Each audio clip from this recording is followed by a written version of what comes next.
Based upon my own studies of the subject, the followers of Muhammad have turned him into a sinless human being, in similitude to Jesus. How accurate is their assertion? It was the later Muhammadan exegetes who created the dogma of Isma', sinlessness of Muhammad, in emulation of the Christian one regarding Jesus. This doctrine of Muhammad's alleged infallibility, impeccability, and sinlessness emerged slowly over the centuries. This doctrine, a total and undeniable perversion of reality and fact, is based only on dogma, and not on any truthful record, since the Quran and Ahadith themselves repeatedly and unequivocally state and show that Muhammad was only a man, a mortal, who suffered their strengths and weaknesses of fallibility and sinfulness. Muhammadan scholars have only themselves to blame for their unsuccessful endeavors at perverting and tampering with the historical and their own theological records by attempting to make Muhammad seem incorruptible and infallible, contrary to the evidence at hand. These distortions of the reports of the Ahadith are contrary to the Quranic verses which repeatedly declared that Muhammad was only a human messenger subject to human frailties and temptations. Ali Imran 3.144. Muhammad is no more than an apostle. Many were the apostles that passed away before him. Al-Kahf 18.110. Say, I am but a man like yourselves, but the inspiration has come to me that your Allah is one Allah. This verse shows clearly that Allah was already known as a God of the pagan Arabs long before Muhammad and his Quran. The only difference is that Muhammad insisted that Allah is one deity without any associates. Al-Anbiya 21.35. Every soul shall have a taste of death, and we test you by evil and by good, by way of trial. To us you return. Al-Ghafir 40.55. Patiently then persevere, for the promise of Allah is true, and ask forgiveness for thy fault, and celebrate the praises of thy Lord in the evening and in the morning. Al-Ahqaf 46.9. Say, I am no bringer of newfangled doctrine among the apostles, nor do I know what will be done with me or with you. I follow but that which is revealed to me by inspiration. I am but a warner, open and clear. Al-Fath 48.1. Verily, we have granted thee a manifest victory, that Allah may forgive thee thy faults of the past and those to follow. Some of the commentators take this to mean sins committed by Muhammad before his call and after it. Others refer to the word to the liaison with the Coptic handmaiden Mary and to his marriage with Zainab, the wife of his adopted son Zayd. None of the commentators that have been researched, including Al-Bayzawi, Al-Jalalain, Al-Kamalan, and Hussein, give the last interpretation. They all say it refers to his sins before and after his call to the apostleship. The hadiths are replete with sayings and stories that show Muhammad being as sinful as any other human being with similar weaknesses and strengths. Sahih al-Bukhari Hadith 1.46, narrated by Ubadah bin Samit. The Prophet said, I came out to inform you about the date of the night of Al-Qadr. But so and so quarreled. Its knowledge was taken away. I forgot it. And maybe it was better for you. Now look for it in the 7th, the 9th, and the 5th of the last 10 nights of the month of Ramadan.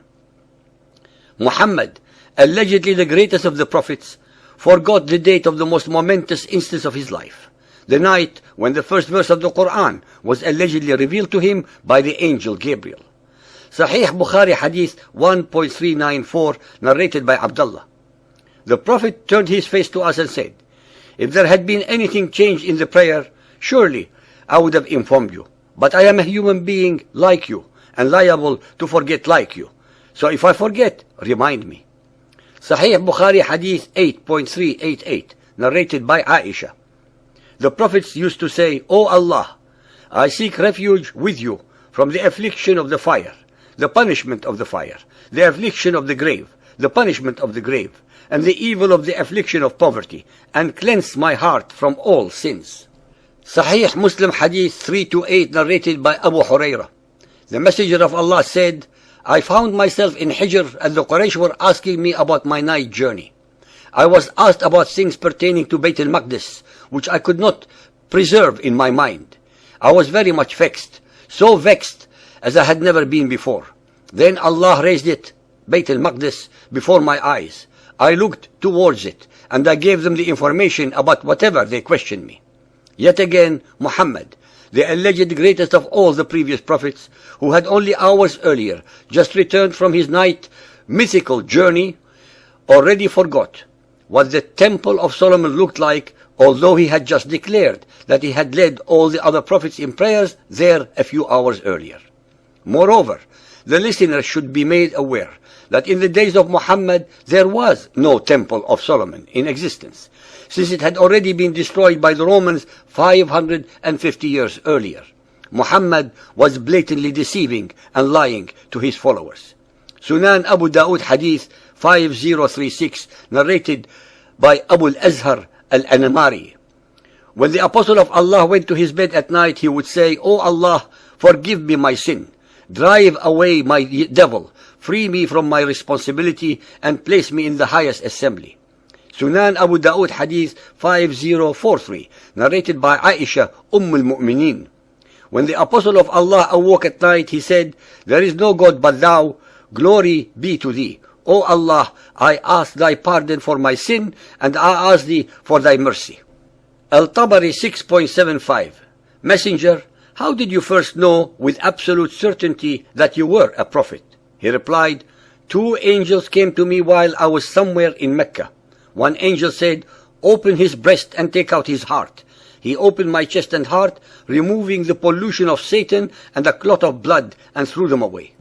And last but not least are the satanic verses that he uttered, as reported by Ibn Ishaq Sirat Rasulullah, as well as by Al-Waqidi and his Ashab al-Nuzul, Ibn Sa'ad in his Kitab al-Tabaqat al-Kabir, Ibn Jarir al-Tabari in his monumental Islamic history of the world, Bukhari Hadith 6.385, and others.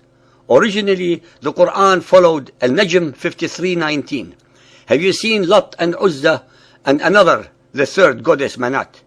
These are the exalted cranes, Gharaniq, intermediaries, whose intercession is to be hoped for.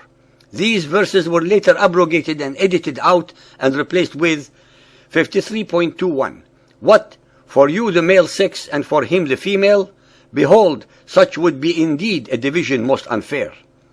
There are hundreds more ahadith that reflect very badly upon Muhammad's character that no one can actually challenge, since they were not written by his enemies, but by the Muhammadan Muslims who had absolutely no reason whatsoever to make him deliberately look bad.